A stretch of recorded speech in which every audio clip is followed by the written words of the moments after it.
Coming up on Love That Lasts, what is the love tank? What are the 5 love languages? How can we use this information to make a difference?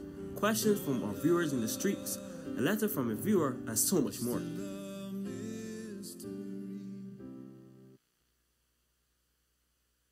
Good afternoon, everyone. And the devotion I will do for you today is on time management. Now, what is time management? Time management is defined as the ability to use or manage one's time effectively or productively, especially at work. Our time is a gift from God, and we are all called to maximize this time effectively for the Master's use. When we are at work, school, play, wherever we may be, we are called to do this. In Psalms 90 verse 12, David says, "Teach us to number our days, that we may apply our hearts to wisdom." Teach us to number our days, that we may apply our hearts to wisdom. And this being that we will understand what God requires of us to do. Now we know in a given day, 24 hours in a given day, we all are expected to do certain things. Now, can anyone tell me these things that we will do in this 24-hour period? Eat, sleep, bathe, pardon? Pray, read, work, carry the children to school, airways,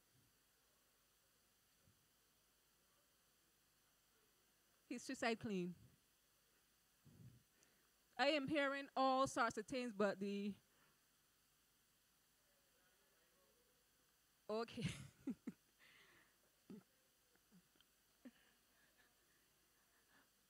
Okay, there must be time first for God. God knows we also need meals to sustain our bodies. There must be exercise to keep ourselves fit. We have to work, because without working, we won't get paid. We need the money to buy the food. We go to church because he said, "Do not forsake the assembling of ourselves together." And finally, there's a time for the children and then time for ourselves. Now, how we maximize this time effectively will bring glory to God in all aspects. Paul says in Ephesians 5:15-16, "See that you walk circumspectly, not as fools, but as wise, redeeming the time, because the days are evil." Now, can someone tell me what they think this text is saying? "See that you walk circumspectly, not as fools, but as wise, redeeming the time, because the days are evil." And keep in mind, we are on the catchment time management. Anyone?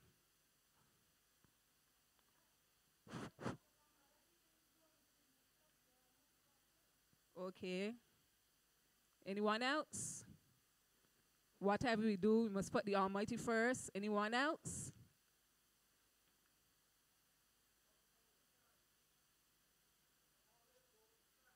Always go with a plan.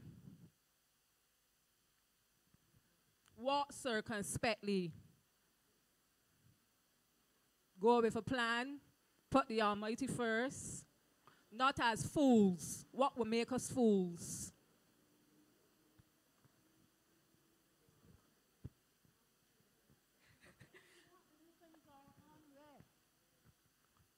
Okay. Lack of wisdom. And where is this wisdom coming from? God. So we can see here that to be able to manage this time effectively, God must be first in everything. According to the SDA Bible commentary, to walk circumspectly is to walk strictly, accurately, diligently, and carefully. By making the use of our time, opportunities God has allotted to us in our days wisely. And because the days are evil, we are called to use the time wisely for the benefit of our fellow men, as stewards of the manifold grace of God. Now let us all remember in this wide area of time management, because time management is a wide area, that time waits for no one. Yesterday is history. Tomorrow is a mystery. And today is a gift from God. Let us endeavor to use our time wisely.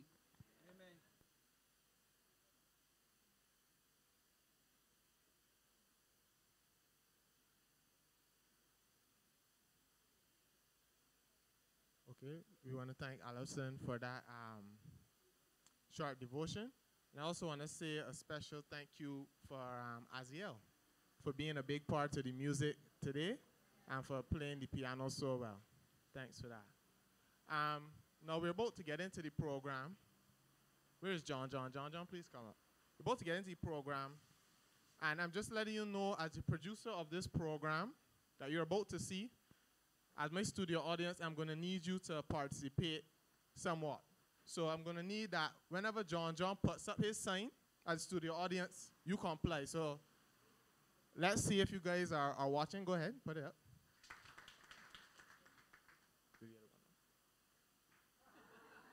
Perfect.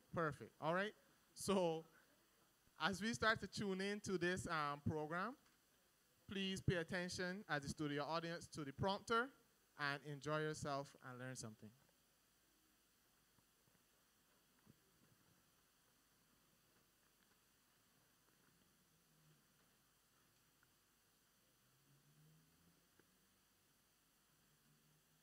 Your grace still amazes me. Your love is still a mystery.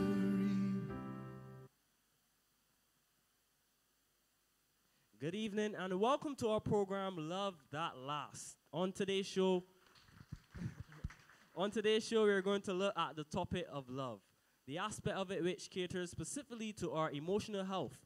Now, psychologists, they have confirmed that we're born with certain basic emotional needs that must be catered to. Now, for us to be emotional stable, on today's program, we'll look at what is the love tank, what are the 5 love languages, how can we use this information to make a difference, questions from our viewers in the streets, a letter from a viewer, and so much more. But before we get into today's show, we'll have our daily dosage.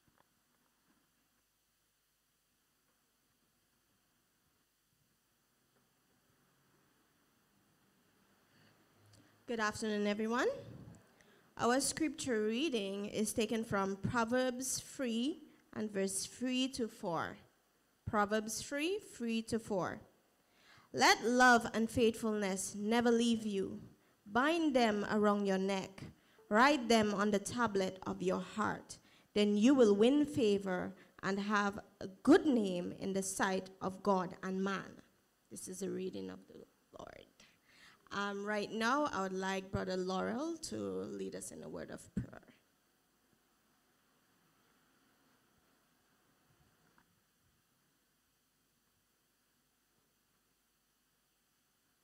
Let's stand for prayer.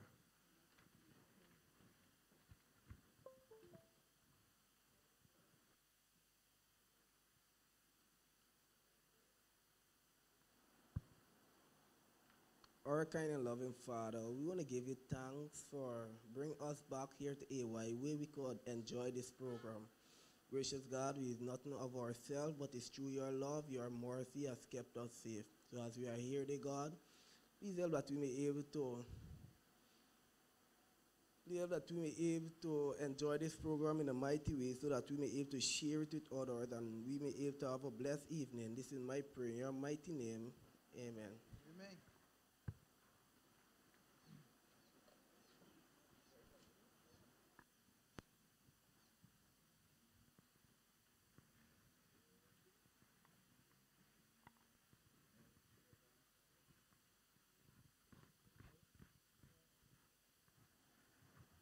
Good evening. Please stand for the aim, motto, and pledge.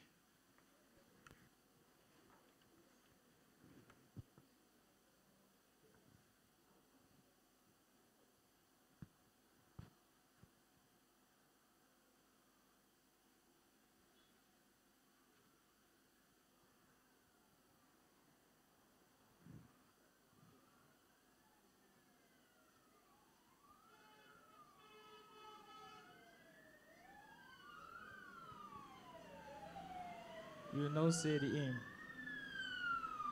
The love of Christ compels me. Motto: loving the Lord Jesus, I promise to take an active part in the work of the youth ministries of the church, doing all I can to help others and to finish the work of the gospel in all the world. The pledge.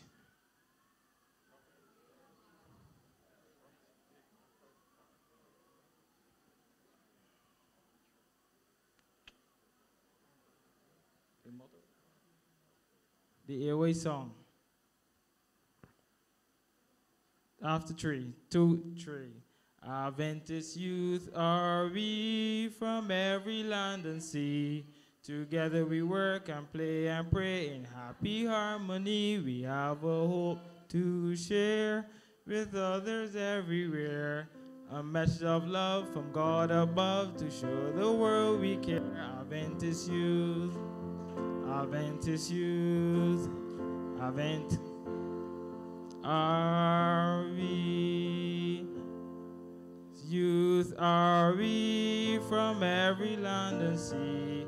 Together we work and play in harmony. We have a hope to share with others everywhere. A message of love from God above to show the world we care. Adventist youth, Adventist youth, Adventist youth are.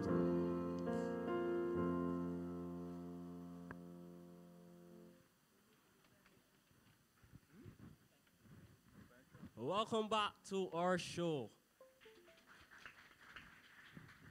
First of all, let me introduce my panel today. We have on my immediate left, Pastor Emotionless. He's the Family Life Director at the Mount Sinai Conference. Then next to him, we have Dr. Cupid. She holds a LL and a Master's in Science with a PhD. And then next to her, we have Sister Ruth, who's a devoted Christian and family life leader at the Northern Southern Care Conference. Care Conference. So guys, let's get straight into the program. My first question is for you, Pastor Emotionless. So I was looking at some review of the book, The 5 Love Languages, and it's written by Gary Chapman. And many persons refer to the love tank. Could you explain to me and our viewers what exactly is the love tank?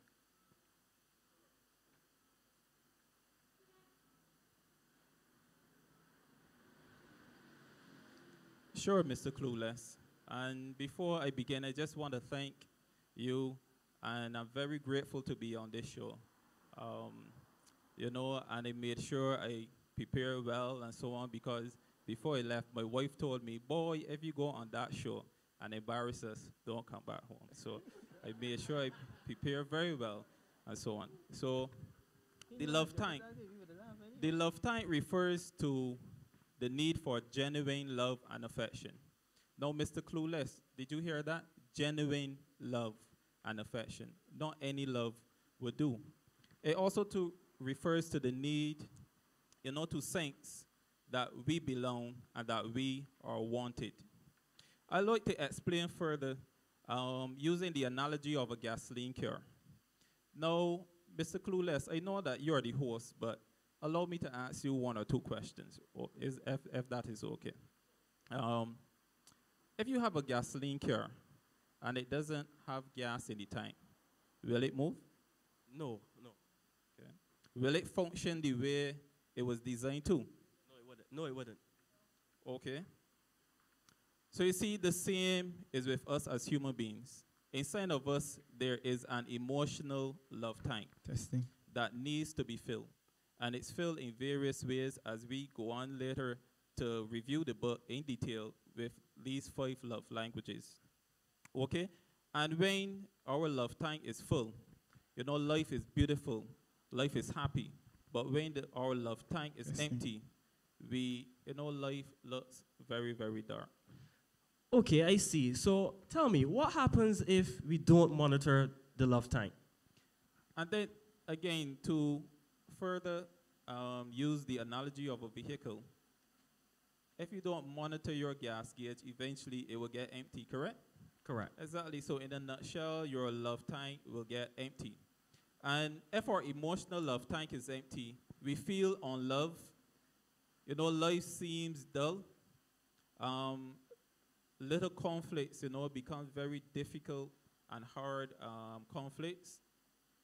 I don't need to preach, Mr. Clueless, but I just need to bring 1 Corinthians and chapter 13. Go right ahead, go right the love ahead. chapter. Okay. But specifically, I want to target chapter verse 13, where Paul says, and now these three remain: faith, hope, and can you guess the other one, Mr. Clueless? I'm not sure. Okay, love, right? But the greatest of these is love. Correct. You see, Mr. Clueless, love is at the center of our emotional being, our emotional health. Love is at the center of, our human existence. It's what brought Christ to die on Calvary for us.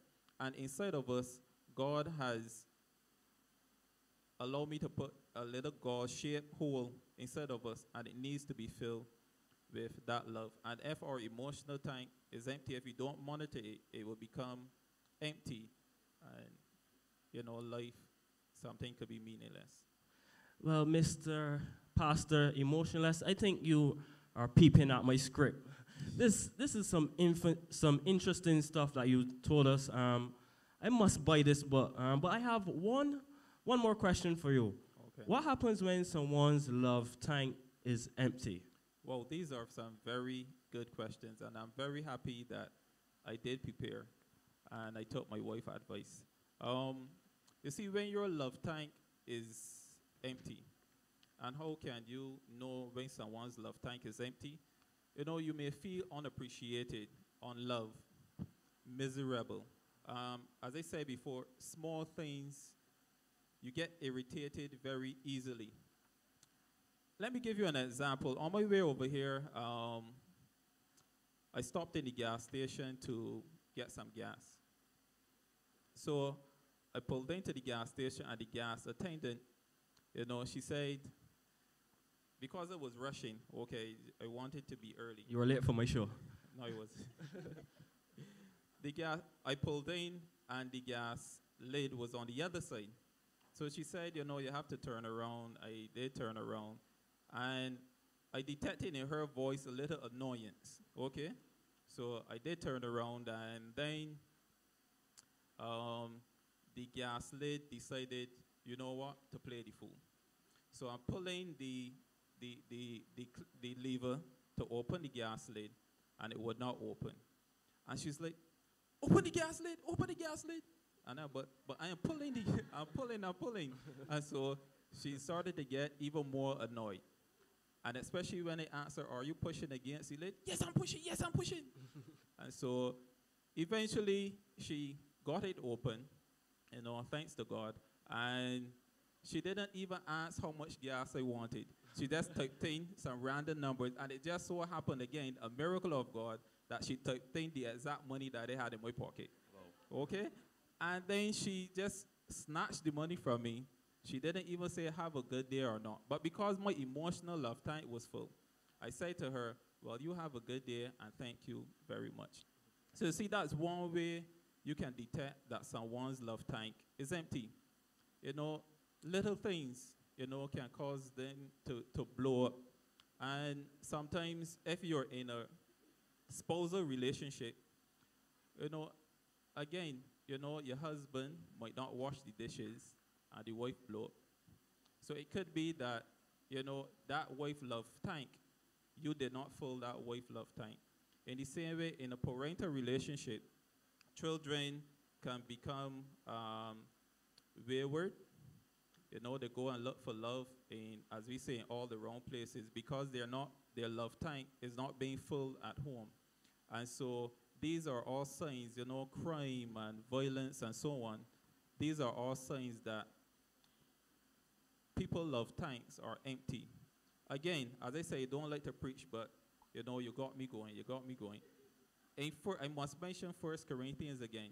Love is at the center of our being. If we don't take time to fill our love tanks and fill other people's love tanks. And again, with genuine acts of love, life can be pretty dark.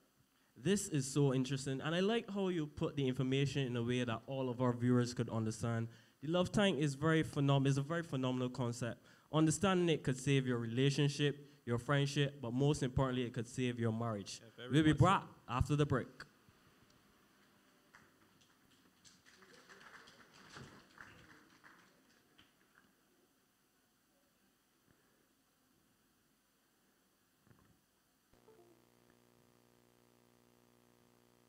Please take this time to listen to the following announcements.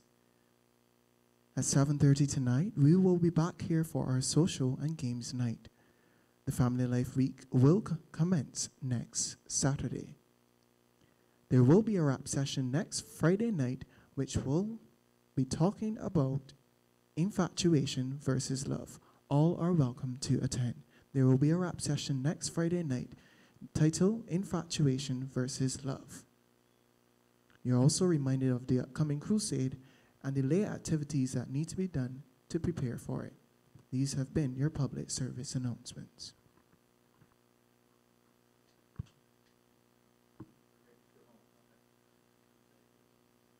Welcome back to Love That Lasts. You're great.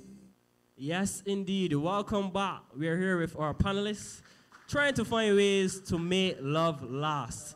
Enough with Pastor Emotionless. We're going to go on to Dr. Cupid. Dr. Cupid, could you tell me a little bit about the 5 love languages? Hi, thank you, Mr. Clueless, for having me. Before I continue, I just want to say I grew up on this program. I watched you every Friday night before I go to my bed with all the programs that you talk about, and you're doing a good job. Please keep it up. You're making me you're flattering me. You're doing a good job. Well, so today I just want to talk about the 5 love languages, and these are 1, receiving gifts, 2, words of affirmation, 3, physical touch, 4, acts of service, and 5, quality time. And like you said earlier, these are the ways that we appeal to one another, our loved ones' emotional health. So let me begin with the first one, receiving gifts. So audience, I don't want you to mistake this one for a love language for materialism, right? It's not. The receiver of gifts thrives on love, thoughtfulness, and the effort behind the gift. If you speak this language, the perfect gift or gesture shows that you are known, you are cared for, and you are prized above whatever was sacrificed to bring you the gift. So sometimes you know that you are on a budget, right? And the budget is running low. The money in the bank is running low. But let's say your sister, she loves gifts. And she's had a rough week doing all of these 5, 6 exams. You could just stop by the gas station and, buy her a jumper buy her a turnover. And trust me, she will really appreciate it because, like we said earlier, giving gifts is her love language. Let's go on now to look at words of affirmation, right? These persons, they really appreciate when you tell them, right? So don't take for granted not telling persons whose love language is words of affirmation that you love them, right? You have to say, honey, I love you. Sweetie, you look beautiful. I love that pretty green dress that you're wearing. Stuff like that. You have to say these things. Action don't always speak louder than words. If this is your love language, unsolicited compliment means the world to you. Hearing the words, I love you, are important. Hearing the reasons behind the love sends your spirit skyward. Insults can leave you shattered and not easily forgotten. kind, encouraging, and positive words are truly life-giving. So when it is that you find that your loved ones' love language is words of affirmation, you should be careful in the things that you say to them. You should be careful in how you speak to them, because you can really do damage just by not saying the right things, right? So when it is that they aggravate you or make you upset, just try to be kind in the things that you say. Then the next love language that we're going to look at just now is physical touch. This love language is not all about the bedroom, guys, okay? A person whose primary love language is physical touch, not surprisingly, very touchy. Hugs, pats on the shoulder, holding hands, and thoughtful touches on the arm, shoulder, or face, they can all be ways to show excitement, concern, care, and love. You know, Mr. Clueless, where I grew up, my pastor, I think and I honestly believe that his love language was physical touch. Because every time this man comes to church, he has to shake everybody's hand. He has to hug them, and sometimes, you know, he'll do a little chups. You people don't know what that is. It's just a small peck on the cheek, right? So he has to do a lot of chups in. So physical touch, words of affirmation, and receiving gifts. These are some really essential love languages. I'm going to have to interrupt you now. It seems that we have some breaking news. Our reporter, Anya Gage, she's live in the field. Anya, tell us what you know.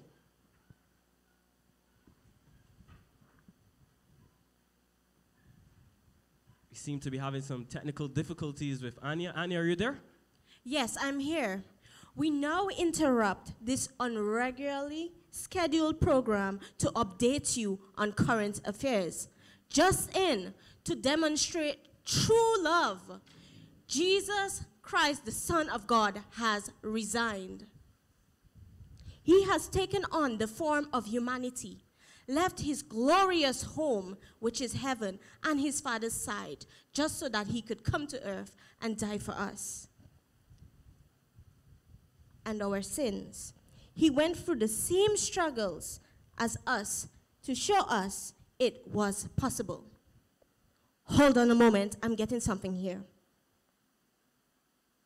I was just informed that he is visiting Mary and Martha, who just lost their brother. Mary is sitting and talking with Jesus. Martha is cleaning and cooking to entertain Jesus. However, Martha is upset and doesn't know what to do. Yes, back to you. Thank you very much, our reporter, Anya Gage, live in the field. Excellent reporting. That's catastrophic news. Oh, Martha, she must be in such race. Thanks again, Anya. Mr. Clueless, I just want to interject right here and just say that I understand that Mary and Martha is very upset, but this is just a classic case of not understanding what their love language is. You know, just before you interrupt me, I was going into speaking about their particular love language, acts of service and quality time. Now, Martha is very upset because Mary is not helping, right? Yeah. So from that, we can conclude that Martha's love language is acts of service. She would prefer Mary to be helping her, washing the dishes, you know, making the salad, or just preparing the macaroni pie for Jesus, right? So she's quite upset. Acts of service, right? Can vacuuming the floors really be an expression of love? Yes, it can. Absolutely. Anything you do to ease the burden of responsibility, weighing on an act of service, weighing on an act of service to a person whose love language is such speaks volume. The words he or she most want to The words he or she most want to hear is, let me do that for you, or let me do this for you. Let me help you carry the bags. Let me help you sweep the yard. Let me help you wash the dishes. Laziness, broken commitments, and making more work for them speaks of this language and their feelings, speaks that their feelings does not matter. Finding ways to speak volumes to the recipient of these acts, right? For example, if you don't press and your spouse has to press for you all the time, when their love language is act of service, that can really annoy them, you know, and make them really miserable, and make your life miserable as well. So washing the dishes, doing the grocery list, cleaning out the fridge, stuff like that will make a great impact on those persons' love language that is acts of service. And then the final love language is quality time. In the vernacular of quality time, nothing says I love you like full undivided attention. Being there for this type of person is critical, but really being there with the TV off, forks and knives down, and all chores and tasks on standby makes your significant other feel truly special and loved. So, as you know, I'm engaged to be married, right? Congratulations. Thank you. Yes, congratulations. And my fiance, right? My fiance's love language is quality time, right? And if you know my fiance, he likes to talk a lot. Wow. Right? So sometimes I just have to sit down. You know, I have work to do. I'm a very busy woman. You know, I achieved my LLL and my Master's of Science. A very and my educated woman. Exactly. But sometimes, you know, I have to tone it down a notch and just sit down on the couch and say, yes, and is that true? Right? Just to make him feel appreciated. But like I said, all the love language, these are receiving gifts, words of affirmation, physical touch, acts of service, and quality time. Also, Dr. Cupid, before you go, or before Mr. Clueless comes in, so what you're saying that Martha's love language was acts of service, and Mary's love language was quality time. Quality time she wanted to spend with Jesus, and so on. And that's where the conflict came in. Oh, thank you, Mr. Pastor Emotionless, for pointing that out. You're welcome. So, like I said earlier, right? Martha's love language is acts of service, but Mary's love language is quality time. That is why she was sitting at Jesus' feet, all up in his face, you know, talking to him, asking about walking in the desert and feeding the 5,000 and stuff like that. So when you do things like this for people whose love language is quality time, they really, really feel appreciated. Interesting points. Thank you for, you know, explaining, especially acts of service and quality time for our viewers. Sister Ruth, you've been quiet over there. I have some questions for you. First, after 6 years of being in a miserable teenage life with my parents, or for some 25 years of marriage with my wife, can emotional love be reborn in that type of relationship? Thank you so much for having me, Mr. Clueless. It's a pleasure. It's a pleasure. The members of the Northern Southern Conference send their greetings. I have been loving the conversation so far. To answer your question, yes, the emotional love language can be reborn. If at age 18, you find out your father's love language is words of affirmation, every time you pass him, tell him he is a great dad. Tell him you appreciate him coming to pick you up from school every day. If your wife's love language is quality time, spend 15 minutes per day just sitting on the couch with her, asking her about her day. Let her tell you about how her manager upset her and how Jenny from the office 2 boys are doing well in school. Well, you see, that's so easy for you to say, Sister Ruth, and I know my viewers, they will agree with me on this one. It's not easy to love someone that has made your life miserable for so long. No offense, Mr. Clueless. I did not say it was easy. You must find it in your heart to forgive your loved ones for all the hurt they have caused you so far. Forgiveness is not a feeling. It is a commitment. It is a choice to show mercy, not to hold the offense up against the offender. Forgiveness is an expression of love. Can I be frank? Of course. Do you love your dad? Well, yes. Do you love your wife? Sometimes, yeah. Yeah, I do. I love my dad and I love my wife a lot. I know you do. 1 Corinthians 13:4-5 says, love is patient. Love is kind. It does not envy. It does not boast. It is not proud. It does not dishonor others. It is not self-seeking. It is not easily angered. It keeps no records of wrongs. Yes, your wife or your dad has wronged you, but if you love them, you must choose to forgive them and let it go, or your life will remain miserable. It is not easy, but it is possible. Well, Sister Ruth, I get where you're coming from, and I must admit, I kind of agree. But what happens if I choose to do all of this and my loved ones, they generally just don't respond? In this situation, the temptation is to give up, to stop speaking their love language because it is not making any difference. The worst thing you can do is yield to temptation. If you give up, it will confirm their conclusion that your efforts were designed to manipulate them. The best approach you can take is to continue to speak their love language on a regular basis, no matter how they treat you. Set yourself a goal of 6 months, 9 months, or a year. Your attitude is, whatever their response, I'm going to love them in their love language over the long haul. If they walk away from me, they will walk away from someone who is loving them unconditionally.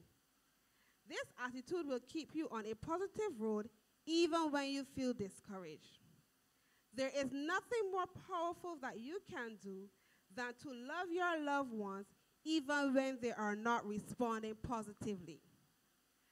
Whatever the ultimate response of your loved ones, you will have the satisfaction of knowing that you have done everything you could do to restore your relationship. If your spouse eventually chooses to reciprocate your love, you will have demonstrated for yourself the power of unconditional love, and you will reap the benefits of the rebirth of mutual love. Well said, Sister Ruth. Well said. Now, this is some real life-changing information that we're getting here. Learning to forgive and choosing to forgive. This is great stuff. At this time, we'll have a letter from one of our viewers.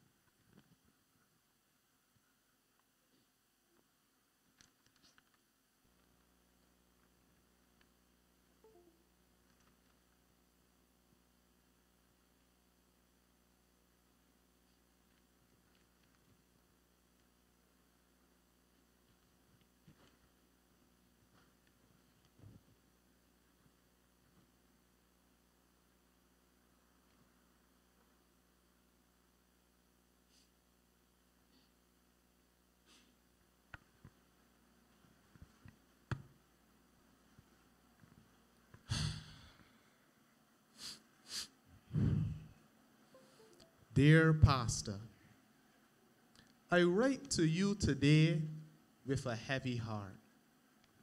I am in distress and I just don't know where to start. Is this woman I marry, I can't get she understand? So I'm hoping that you can lend a helping hand. Few years ago, we were in marital bliss. As newlyweds, all we used to do is hug and kiss. But after a little while, all of that fade. And I had to wonder if it's a mistake that I made. The real issue is that I just can't please she. Even when I am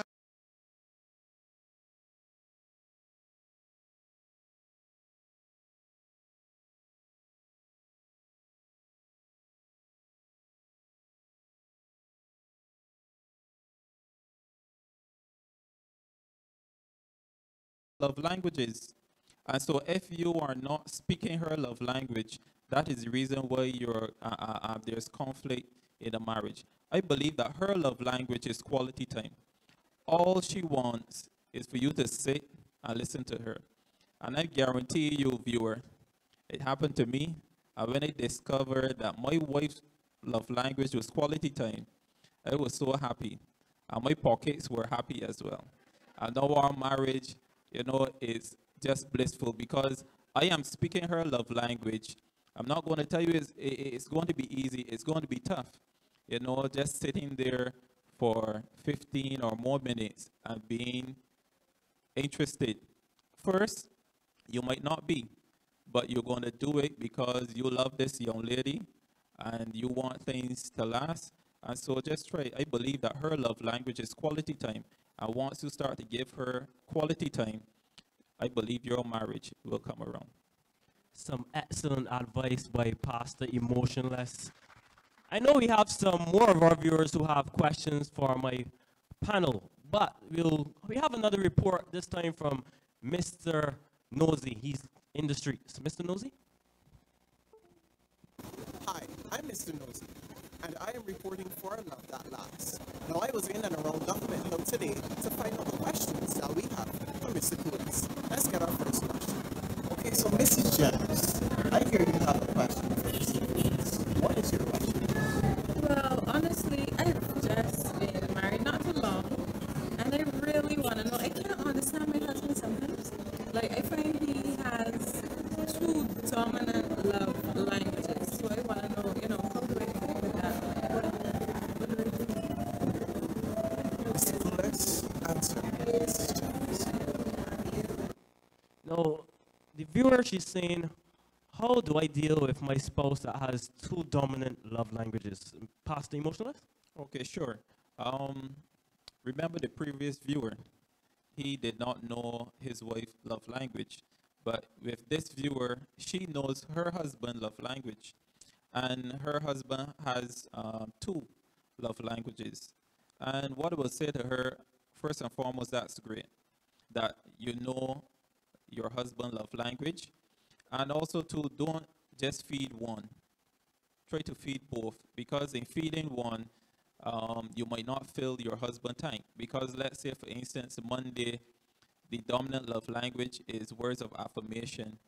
And let's say his two love languages are words of affirmation and, say, gift giving. So at this point, Monday, the dominant one is words of affirmation. And you go with gift giving. You see how you can run into problems there. So always try to be on the lookout and, and try to feed both love language. And as I would like to say again, she mentioned about, again, the in-love phase. I just like my viewers to know in the in-love phase is very easy. But after the in-love phase is passed, this is where you want your love now to be more intentional. You get up with a plan, and your plan is to find out your wife or husband love language, and you're going to actively seek to do things to speak that love language to your spouse. So you want it to be more intentional. It's not that the love has gone or you have lost your love. What I usually say when I counsel couples is that, the love just have moved to a different stage, right? So, when you're in the infatuation type like stage, everything is rosy and so on.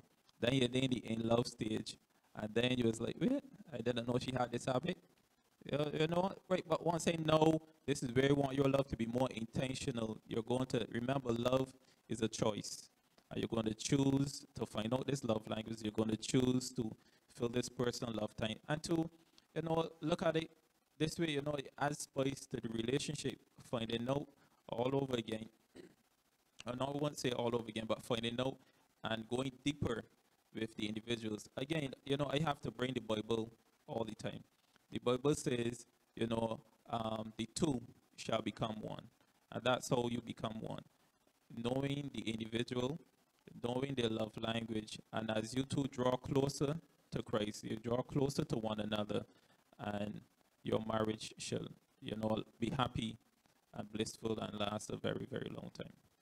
Thank you so much, Pastor Emotionless, always offering some expert analysis here on the show. I think we have another question.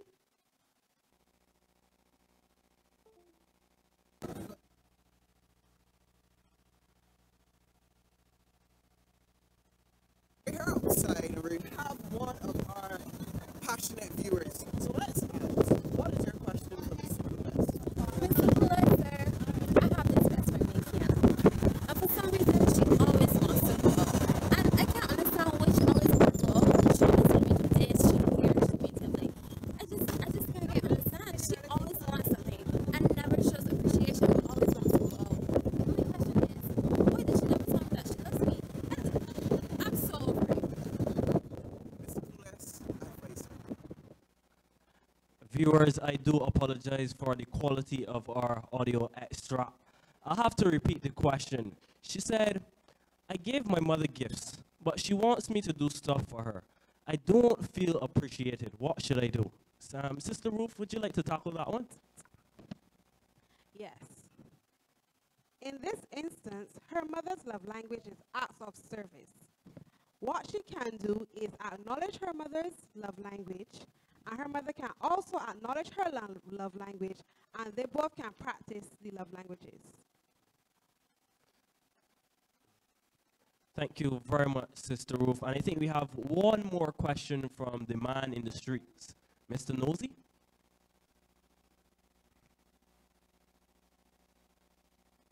Mr. Blues. So we're here with Mr. Blues. Mr. Blues, ask your question. Well, I used to always give my mother gifts, but I don't seem to ever appreciate them. Still want me to go to the supermarket and buy things for her.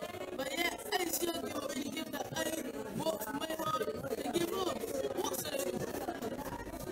Mr. Lewis, give us some advice.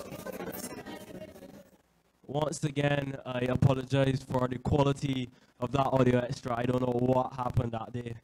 Well, my friend, she's saying, my friends, I always want to spend time together, but never tell me how she loves me. How do I deal with this? I'm going to let Dr. Cupid answer that one. I'll repeat the question. Oh, I think it's the wrong one. I do apologize. But anyhow, Dr. Cupid, please answer the question for us. Mr. Clueless, let me address the matter for you. So what happened, right, is that the young lady in the street, she was talking about her friend, right? And she was saying that she doesn't understand her friend because her friend always wants to sit on the couch and watch movies. Her friends always want to talk about other people. Her friend always want to go out and do stuff. But when she does these things with her friends never say, thank you for hanging out with me. You know, I love you, I appreciate you, and I appreciate the extent that you go for me. So she's asking the question, what should she do? Well, dear Miss Shaquita, the answer to your question is that your love language is actually words of affirmation, and your friend's love language is quality time. So I think that you should, one, I see that you're present in our audience today, right? So I'd like you to let you and your friend do the love language test so we can confirm that that is her love language. And then she will learn to say she appreciates you, to tell you that she loves you. She will tell you that your hair look nice, and she will learn how to appeal to your emotional health by using words of affirmation. And you now will understand the reason for her always wanting you around, always wanting to talk to you, always wanting you there to talk about people watch movies because that is how she appreciates love and that is how she shows her love. Now, the next situation is with young Mr. Blues. Yeah. He was saying that he always buys mother gifts, right? He spent his lunch money and buy her gifts, but she don't appreciate it. She always throw them out and send him to the supermarket or tell him to go wash the dishes or stuff like that. So from this, we can conclude that little boy Blue love's language is giving gifts or receiving gifts, while his mother love language is actually acts of service. And to this, I would advise that the parents were to make an effort to understand what is your child's love language, what it is that your child prefer, because I see where there's some children that prefer to come and lay down in the bed with you and sit down beside you at church or cuddle with you and be everywhere with you, and that would be the child's love language would be quality time. Or there's some children that when they go on the road or they go anywhere, they want to bring something for their parents. They want to bring a sweetie. They want to bring a piece of the cake that they got from the party for you. So from that, we can conclude that the child's love language is giving gifts. So I would advise the parents to make a sincere effort to acknowledge what their child's love language is, because that way you can really cater to their emotional health, right? When it is that you can show them that you genuinely love them, then they will behave better. They will act at their optimum level. And the children, on the other hand, it's going to take some time for them to understand really what emotional health is, what love language are, but they do see that mommy appreciates when I wash the dishes, and mommy appreciates when I bring her things, or mommy appreciates when I sit on the couch with her. So to the children, I would advise that when it is that you see that your parents appreciate these things, continue doing it, because you're really making an impact. Thank you so much, Dr. Cupid. There you have it, folks. Another successful show of Love That Lasts. But before we go, we'll have the champion of love.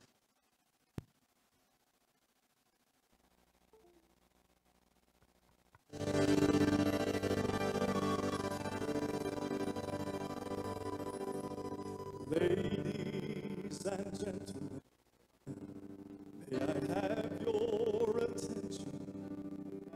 'Cause I want to introduce to you, in this corner of the good and the right, stands a champion, and he's robed in white. His height exceeds the heavens, his weight outweighs the world, his reach reaches everywhere, his age is evermore. He's higher than the highest, greater than the great. No one will ever take his crown away. He is more mighty than the mightiest. He reigns from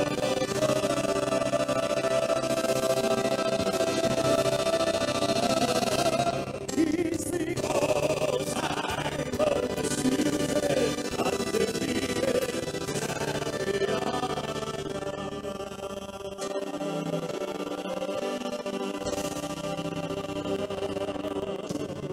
He left his hometown to enter this arena to raise. Well, it's always a pleasure to have you guys on the show, you know, speaking about all the 5 love languages. This program was brought to you by the Government Hill Adventist Youth Service and the Family Life Department.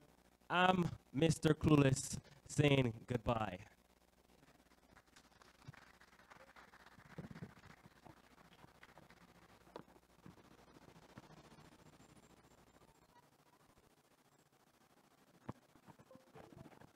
I'm going to say good evening again. And I want to say what a powerful program we had this evening. It just shows what the youth can do when they are working for God. I'm here to give